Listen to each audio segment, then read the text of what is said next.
అడుగు అడుగున ధనదాహం, అధికారంపై అధిక మోహం, వ్యసనాలపై తగని వ్యామోహం. అడుగు అడుగున ధనదాహం, అధికారంపై అధిక మోహం, వ్యసనాలపై తగని వ్యామోహం. ఆధునిక సమాజమేవో ఆటవిక సమూహం, స్వార్థపరుల సందోహంలో ధర్మం ఉనికేవో సందేహం. మనసున్న మనిషికి ప్రతి నిమిషం ఎదురయ్యేను ఓ పద్మవ్యూహం, పద్మవ్యూహం, పద్మవ్యూహం.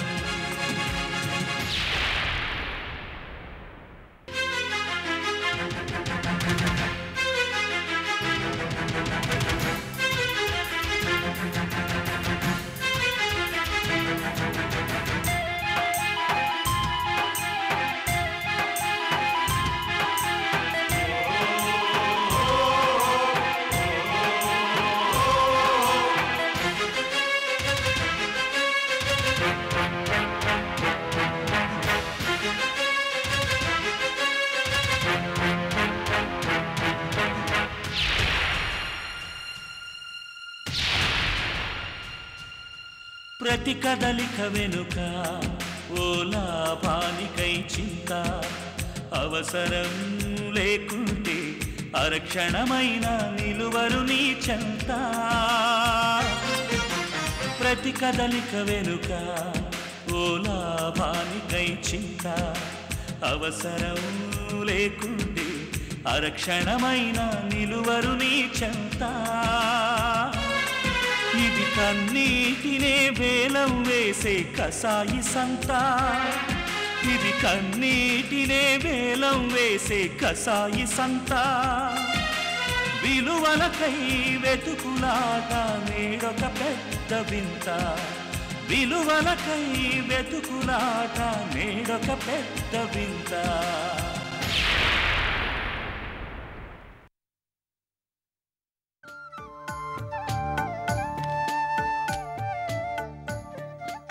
వేణీళ్ళు పెట్టాను, కాఫీ తాగి వెళ్ళి స్నానం చేసిరండి. ఏంటండి అలా చూస్తున్నారు? కళ్ళు తెరుచుకొని నిద్రపోతున్నారా? నా కళ్ళ ముందు జరిగేది కలో నిజమో తెలియని అయోమయంలో ఉన్నాను. ఎందుకంట? నిన్నింత యాక్టివ్గా చూసి చాలా సంవత్సరాలైంది శారదా. ఎంత బాగుందో. అవును, అయినా నువ్వేంటి రెస్ట్ తీసుకోకుండా ఈ పనులన్నీ ఏంటి అసలు? నేనిలా ఉంటేనే హాయిగా ఉంటాను. జైల్లో పెట్టినట్టు హాస్పిటల్లో పడేస్తే పర్మనెంట్గా మనం అక్కడే సెటిల్ అయిపోవాల్సి వచ్చేది. అందుకే ధైర్యం చేసి మీకు ఎదురు తిరిగాను. బానే ఉంది, కానీ మరీ ఎక్కువ స్ట్రెయిన్ అయితే? తిరిగే కాలు మాట్లాడే నోరు కట్టేస్తేనే ప్రమాదం. నా మానాన్ని నన్నిలా వదిలేస్తే, నా పనులు నన్ను చేసుకొనిస్తే మీకిక్క డాక్టర్తో పనే ఉండదు. అర్థమైందా? చాలా క్లియర్గా అర్థమైంది. దేవుడు మనకు అన్యాయం చేశాడు శారదా. నీకు నన్ను, నాకు నిన్ను తప్ప మూడో మనిషిని మన మధ్య లేకుండా చేశాడు. మన మనవరాలే గనక ఈ టైంలో మన మధ్యనుంటే ఈ ఆపేక్షలు ఆప్యాయతలు పంచుకుంటూ జీవితాన్ని ఇంకా సంతోషంగా గడిపేవాళ్ళం.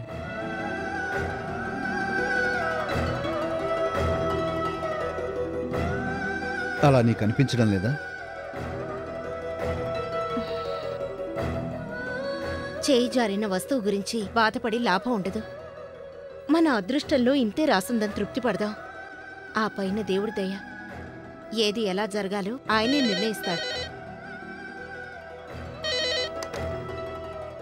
హలో అమ్మా, నేను గౌరీని. చెప్పు గౌరీ, బావున్నావా?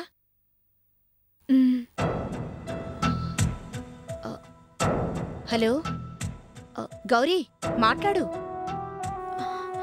ఎందుకో నాకు చిరాగ్గా అనిపిస్తోంది. ఏమీ అర్థం కావడం లేదు. ఏం జరిగింది? ఏం చెప్పను, ఎలా చెప్పను? గౌరీ, నీతో మాట్లాడితేనైనా మనసు కాస్త ప్రశాంతంగా ఉంటుందనిపించి ఫోన్ చేశాను. ఒక పని చేయనా? నేనక్కడికొస్తాను. వద్దమ్మా, నువ్వు రెస్ట్ తీసుకో. పోనీ నువ్వే ఇక్కడికి రా, సరేనా?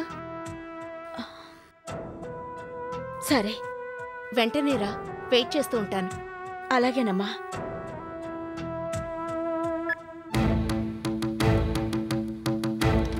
ఏమంటోంది? ఏదో విషయంలో ఫీల్ అవుతోంది, చెప్పలేదు. గౌరికి ప్రాబ్లమ్స్ ఏముంటాయి? కూతుళ్ళు అల్లుళ్ళు హాయిగా తనింట్లోనే ఉన్నారు. మనలాగా ఒంటరి జీవితం కాదు కదా. ఎవరి కష్టాలు వారికుంటాయి. అవునులే. సరే, నేను స్నానం చేసి వస్తాను.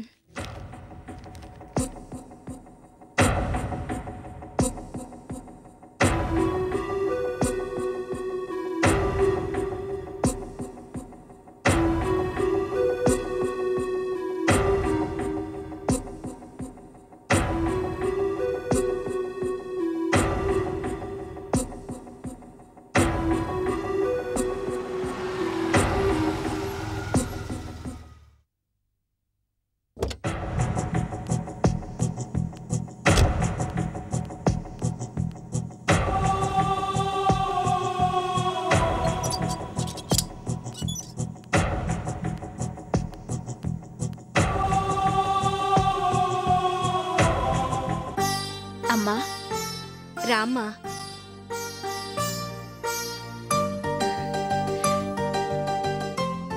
అమ్మా, ఇప్పుడెలా ఉందమ్మా? నాకే బ్రహ్మాండంగా ఉన్నాను. ఉండు, ఒక్క నిమిషం, కాఫీ తీసుకొస్తాను. అమ్మా, ఇప్పుడేం వద్దమ్మా. నా చేతి కాఫీ ఇచ్చి ఎన్నాళ్ళైందమ్మా, ఉండి తెస్తాను. ఆ,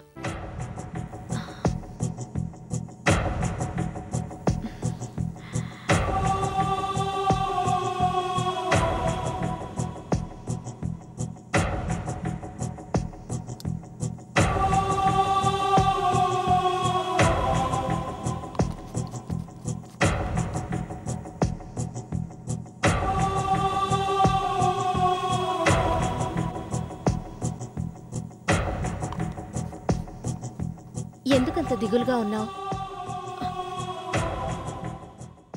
పైకి చెప్పుకోలేను, లోపల దాచుకోలేను. నరకం అనుభవిస్తున్నాను. పగవాడికి కూడా ఈ బాధ వద్దనిపిస్తోంది. అంతగా బాధ పెడుతున్న విషయం ఏంటమ్మా? నీ బిడ్డల్లో ఒక బిడ్డను నీ నుండి లాక్కెళ్ళిపోతారు అంటూ గుళ్ళో ఓ బైరాగి నేను అడగకుండానే నాతో చెప్పాడు. సరే, అందుకని దిగులు పెట్టుకున్నావా? అయినా ఎవరో బైరాగి ఏదో పిచ్చిగా వాగితే నమ్మేయడమేనా? చెప్పినప్పుడు నేను నమ్మలేదు, తేలిగ్గా తీసుకున్నాను. మరి ఇంకేంటి? కాని అది దాదాపు నిజం అవబోయింది. నమ్మక తప్పలేదు. ఫణీంద్ర సుహితను తీసుకెళ్లిపోతానంటూ గొడవ పెట్టాడు కదా. ఓ అదా?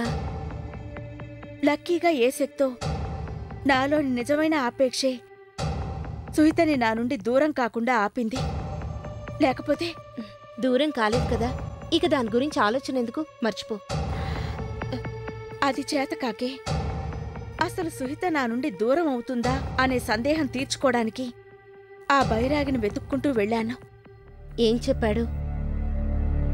దాని గురించేం మాట్లాడలేదు, ఎంత అడిగినా చెప్పలేదు. కాని మరో ఘోరమైన విషయం చెప్పాడు. ఏమంటాడు?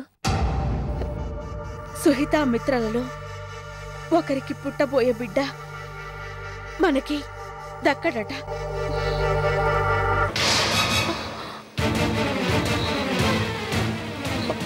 కొంపతీసి అది సుహిత విషయంలో జరగదు కదా?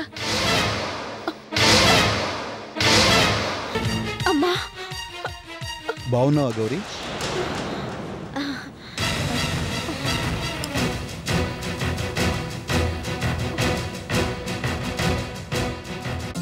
ఏంటి ఇద్దరు అలా సీరియస్గా ఉన్నారు? దెబ్బలాడుకుంటున్నారా?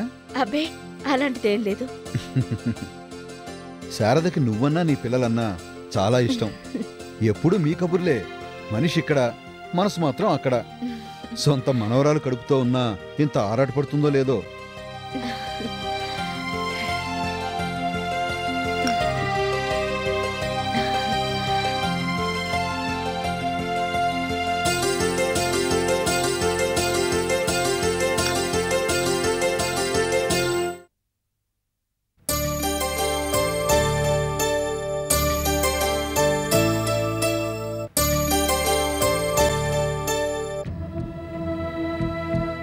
ఈ మధ్యన అమ్మని చూస్తుంటే నాకు భయంగా అనిపిస్తోంది.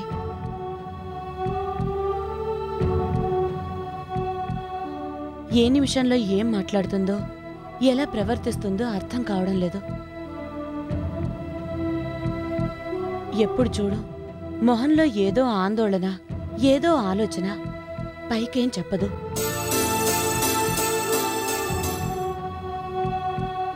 చెప్పేది నీకే వినబడుతోందా? మరి సమాధానం చెప్పవే. నన్నేం చెప్పంటావమ్మా? అమ్మ ఎందుకలా ఉంటుంది? నాకేం తెలుసుద్ది? నాకొక్కదానికే అలా అనిపిస్తోందా? మీకు తేడా తెలుస్తోందా? ఆ విషయాలన్నీ ఇప్పుడు ఎందుకులేమ్మా, వదిలే. వదిలేయడమేంటి? మేమున్న గుడికి వెళ్ళినప్పుడు ఎంత హంగామా చేసిందో తెలుసా?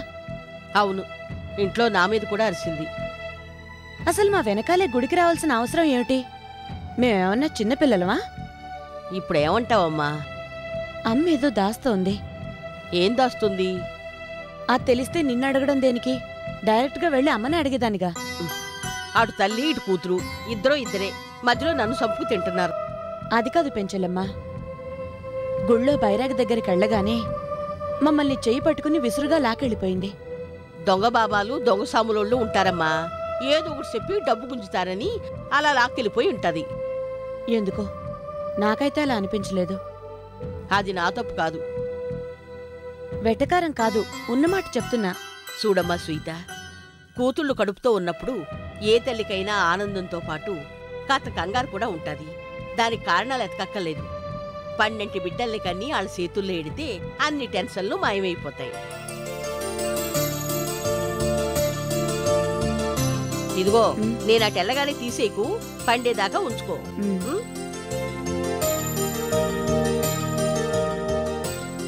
నా మాట ఎవ్వరూ వినరు కదా.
అమ్మా శారదా, ఇక్కడే నిలబడ్డావేంటమ్మా? లోపలికి రా. నేనొక్కదాన్నే వచ్చాను. ఒక్కదానివే వచ్చావా? అసలే ఆరోగ్యం బాలేదు, ఒక్కదానివే రావడం ఏంటమ్మా? ఆయనతో చెప్పే వచ్చావా? ఏంటమ్మా ఇది? ఇది పద్ధతి కాదు, తప్పు. పద, నేను ఇంటి దగ్గర దింపొస్తాను. నేను మీతో మాట్లాడాలి. మనం వెళ్తూ వెళ్తూ దారిలో మాట్లాడుకోవచ్చు, పద. లేదు, ఇప్పుడే ఇక్కడే మాట్లాడాలి, అందుకే వచ్చాను. సరే రా, కూర్చో.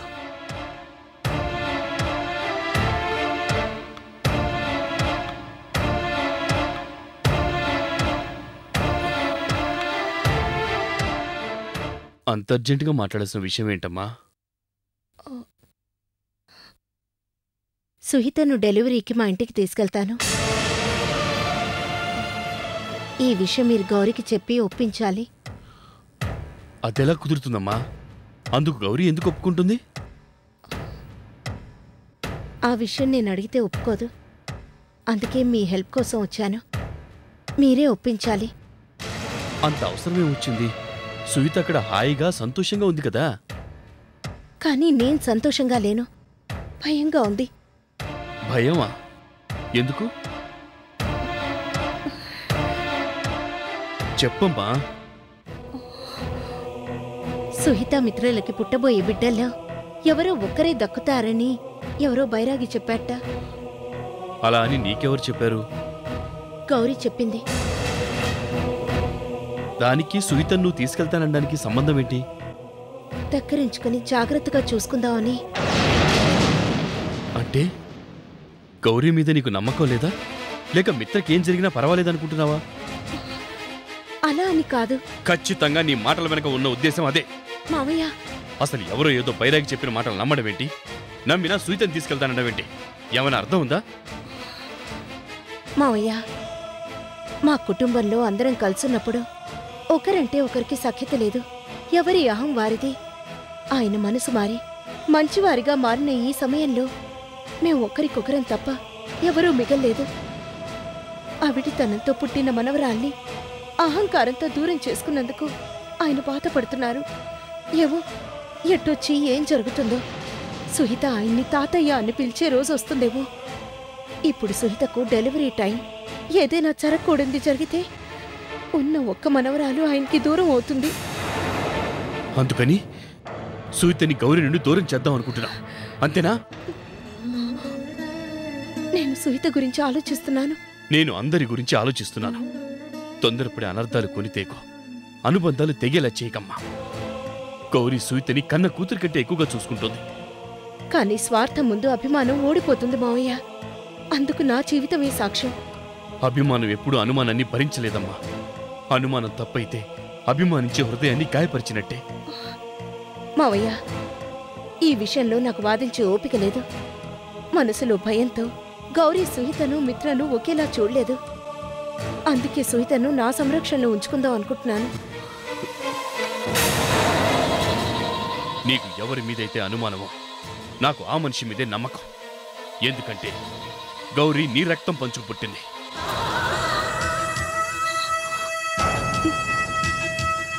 నేను గౌరీని అనుమానించాను అంటే ఒక రకంగా నిన్ను అనుమానించినట్టే. మావయ్య, పిచ్చి పిచ్చి ఆలోచనలు మానుకో. ఇప్పటికే చాలా ఆలస్యమైంది. పద, ఇంటికి వెళ్దాం. నా వల్ల కాదు మావయ్య. సుహిత అక్కడుండగా నేను ఇక్కడ ప్రశాంతంగా ఉండలేను. నా మనసు, నా ఆలోచనలు అన్నీ దాంచుట్టే. పోన్లేండి, మీరు గౌరీని అడగలేకపోతే నేనే అడిగేస్తాను. ఏదైతే అదైంది. నేను చెడ్డదాన్నైతే అయ్యాను. శారదా, తప్పు చేస్తున్నావమ్మా. తొందరపాటుతనంతో నువ్వు దూరం చేసుకుంటుంది ఎవరినో తెలుసా? దేవత లాంటి నీ కన్న కూతురిని. అయినా సరే